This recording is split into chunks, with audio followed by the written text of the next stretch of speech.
Bonjour, on commence le programme de la première année, collège physique. La première leçon, la matière. Les états physiques de la matière. On a les liquides, les solides et les gaz. L'eau, le bois et le fer, l'oxygène ou l'azote par exemple. Pour les propriétés physiques des solides qui sont compacts, c'est-à-dire on peut les saisir, et les non compacts qui sont divisés, comme le sable. Les propriétés physiques des liquides n'ont pas de forme et on ne peut pas les saisir. Par exemple, si on prend 1 litre d'eau, je peux le mettre dans des verres ou des bouteilles. Les propriétés physiques des gaz n'ont pas de forme propre et on ne peut pas les saisir et occupent tout l'espace qui leur est offert. Par exemple, quand on gonfle les pneus, si on augmente son volume, il est expansible et si on diminue son volume, on dit qu'il est compressible. Le volume d'un liquide. L'éprouvette graduée. J'ai cette éprouvette graduée. Ici, j'ai les gradations. Ici, j'ai la surface plane de l'eau. Ici, j'ai un arc appelé le ménisque. Et entre deux gradations, on l'appelle une division. Les yeux sont à la même hauteur que la surface du liquide. La capacité de cette éprouvette est de 60 millilitres. Le ménisque, il est ici en bleu. Une division est égale à 2. 2, 4, 6, 8, 10. 10 plus 5, ça donne 60 millilitres. Donc, je lis sur les gradations 52, 54. Le bas du ménisque.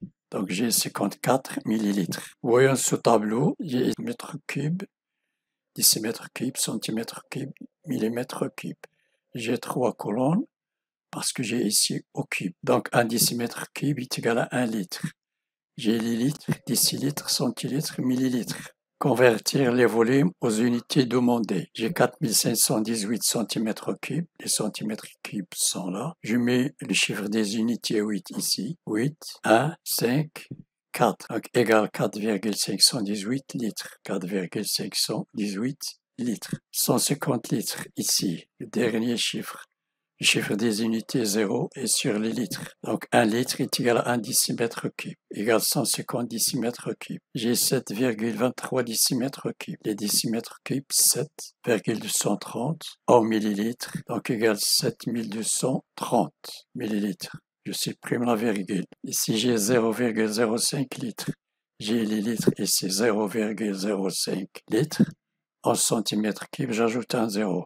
Donc j'ai enfin 50 centimètres cubes, 69 mètres cubes. J'ai les mètres cubes ici, 9 est sur la dernière colonne, 9, 6, en litres, 6, 9, 0, 0, 0. Donc c'est égal à 69 000 litres. Le volume des corps, liquide, solide et gazeux. Le volume est l'espace occupé par le corps et s'exprime en mètres cubes. 1 mètre cube est le volume d'un cube d'arête 1 mètre. Lorsqu'on a un cube dont l'arête est 1 mètre, je multiplie 1 mètre fois 1 mètre fois 1 mètre.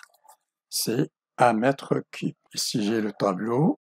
1 litre d'eau remplit ce cube. Donc, je dis qu'un litre est égal à 1 décimètre cube. Cette arête fois celle-ci fois celle-ci. Le volume d'un solide de forme quelconque. J'ai cette éprouvette, ici j'ai 10, chaque division mesure 1 millilitre, 11, 12 millilitres ici, ici j'ai 15, 16, 17, 18 millilitres, donc je cherche le volume de ce solide rouge, donc 18 moins 12 égale 6 millilitres. Je prends le volume de la deuxième moins le volume de la première. On peut calculer le volume d'une forme géométrique simple comme un cube ou un cylindre, etc. Le volume d'un cube. Je multiplie cette arête fois celle-ci fois celle-là. Donc j'ai une arête égale à 1 décimètre. Longueur fois largeur fois hauteur. Longueur fois largeur fois hauteur. Voilà, cette vidéo est terminée. N'oubliez pas de partager avec vos amis et de vous abonner. Merci et à la prochaine.